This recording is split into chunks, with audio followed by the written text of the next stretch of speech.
ជំរាបសួរអ្នកទាំងអស់គ្នាថ្ងៃនេះយើងនឹងសិក្សាអំពីរបៀបដែល Binance បានដឹកនាំក្នុងត្រីមាសទី3ឆ្នាំ2025ជាមួយនឹង Net Flows របស់ Centralized Exchange នេះមិនមែនជាការណែនាំវិនិយោគទេវាជាចំណេះដឹងអំពីទិន្នន័យទីផ្សារនិងមូលហេតុដែល Binance ក្លាយជាវេទិកាដឹកនាំ 1. Net Inflows ធំជាងគេក្នុងត្រីមាសទី3ឆ្នាំ2025 Binance ទទួលបាន Net Inflows ចំនួន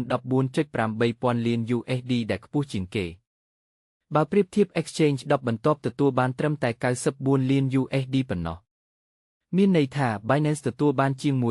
158ដងប្រាក់ចូលបើប្រៀបនឹង10 Exchange ដទៃ 2. Scale Exchange លេខ1ពិភពលោក Binance មានអ្នកប្រើជាង290លានអ្នកជុំវិញពិភពលោកក្នុងរយៈពេល8ឆ្នាំអ្នកប្រើបានជួញដូរ125,000លាន USD លើវេទិកាក៏ដែលនាំមុខក្នុង Stablecoin ដោយកាន់31,000លាន USDT និង USDC ដែលស្មើ 59% នៃទុន Stablecoin របស់ Exchange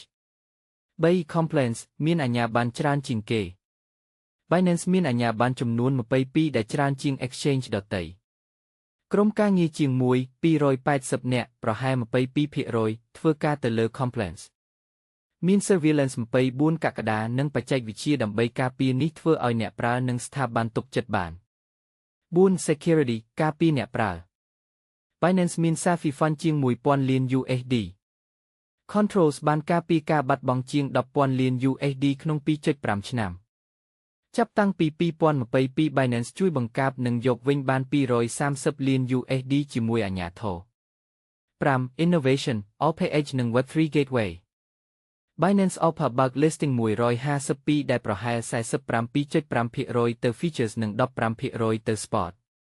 Yearly Volume សរុបជាង 3.8 ពាន់លាន USD និងអ្នកប្រើ 1.2 លានអ្នកតាំងពីខែមីនា2025 Binance ផ្ដល់ 5.7 ពាន់លាន USD តាមរយៈ Airdrop 100និងភ្ជាប់ទៅកាន់ Wallet 20លាននាក់ 6. Liquidity Accessibility និង Rewards មាន Coin ជាង500និង Trading Pair 500 Matching Engine អាចដំណើរការ 1.4 លាន Order ក្នុង1វិនាទី Earn ផ្ដល់ជាង 5,000 លាន USD សន្សំនិងចំណូល Binance Pay ដំណើរការ 230,000 លាន USD ក្នុង 300 លាន Payment កាន់មួយ BNB ទទួលបានរង្វាន់ជាង200 USD ចន្លោះឆ្នាំ2024-2025 សន្និដ្ឋានសរុបមក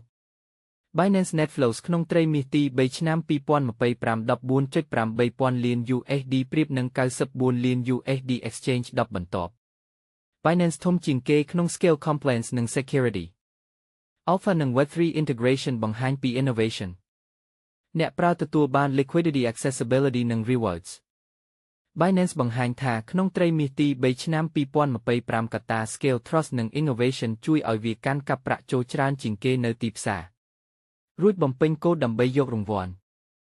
MRE ដំបូងបងប្អូនចូលទៅកាន់ Play Store ឬក៏ App Store បន្ទាប់មកសរសេរពាក្យថា Binance ដូចដែលខ្ញុំបានសរសេរនេះបន្ទាប់មកចុច Download ចុច Allow តាមដែលដាក់ឲ្យនេះ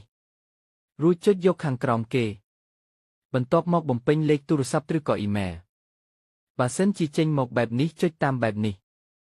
យើងដាក់លេខទូរស័ព្ទរួចយើងចុច Tick រួចចុច Next ពេលនោះសារវានឹងលោតទៅកាន់ទូរស័ព្ទរបស់បងប្អូនជាលេខ5មួយខ្ទង់បន្ទាប់មកយកលេខ5មួយខ្ទង់មកបំពេញរួចវានឹងឲ្យយើងបង្កើតលេខកូដត្រូវតែមានអក្សរធំអក្សរតូចលេខសញ្ញាដល់ចំណុចនេះសំខាន់បំផុតគឺយើងត្រូវចុច Yes រួចបំពេញកូដដើម្បីយករង្វាន់ MREL បន្ទាប់មកបងប្អូនដាក់អត្តសញ្ញាណប័ណ្ណឬបានបើកបរកណ្ដាលគេឬក៏យើងប្រើជា Passport បងប្អូនមានអីដាក់នឹងដើម្បីបង្កើតកណេឲ្យផ្ទាល់ខ្លួនរបស់យើងអាចចុចខាងក្រោមដើម្បីដាក់ខាងលើទាំងខាងមុខមានរូបថតខាងក្រោមទាំងអត់រូបថតបន្ទាប់មកយើង Scan មុខតាមគេណែនាំមានងាកឆ្វេងស្ដាំព្រិចភ្នែកនិងចំហមាត់ជាដើមតាមរូបគេបង្ហាញ